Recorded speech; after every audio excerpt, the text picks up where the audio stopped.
How has the Albanese Labor government delivered a better future across the country, the infrastructure portfolio, over its first 12 months?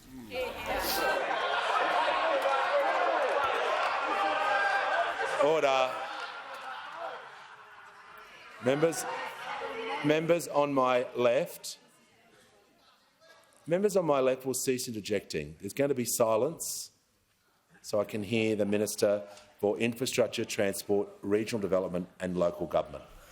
Thank you very much, Mr Speaker. Can I thank the member for McEwen for his question? He's a tireless advocate for his community and he knows firsthand how important it is that our government deliver on our commitments. Well, over the last 12 months, that's exactly what we've been doing. First, we began the hard work of cleaning up the mess left by those opposite behind after a decade of waste and wrought and mismanagement. First, we began the hard work by reviewing Infrastructure Australia, returning— Order. I can't hear, Mr Speaker. This has become an ongoing issue when particularly ministers are on their feet. A number of ministers— Order. We had this problem yesterday.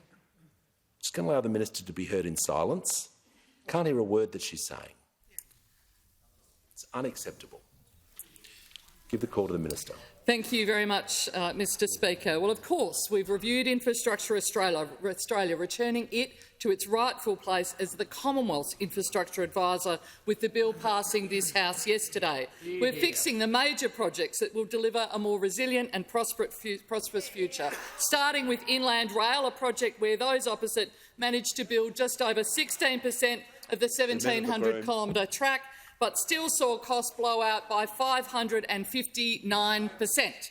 And we're starting work on new transformative nation-building projects like high-speed rail, focusing on Newcastle to Sydney. We're partnering with Queensland to deliver the Brisbane Olympics, and we're working with the states and territories to clean up the infrastructure investment pipeline, conducting a 90-day review to make sure that the Commonwealth is investing in the projects that matter to Australians, but also so that we can invest in local government.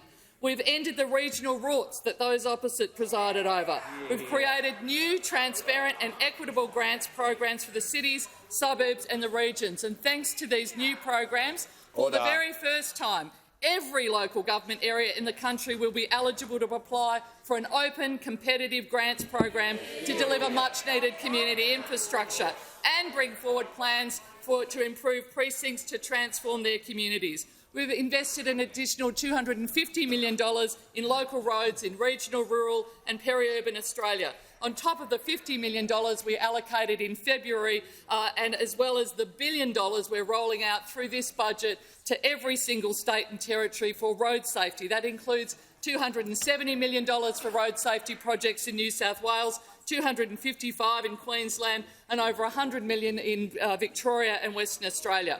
We'll be building greater resilience into our supply chains through work of our Strategic Fleet Task Force, decarbonising the maritime sector with green shipping corridors, and we're setting the aviation sector up for the future with our Aviation White Paper and our Jet Zero Council.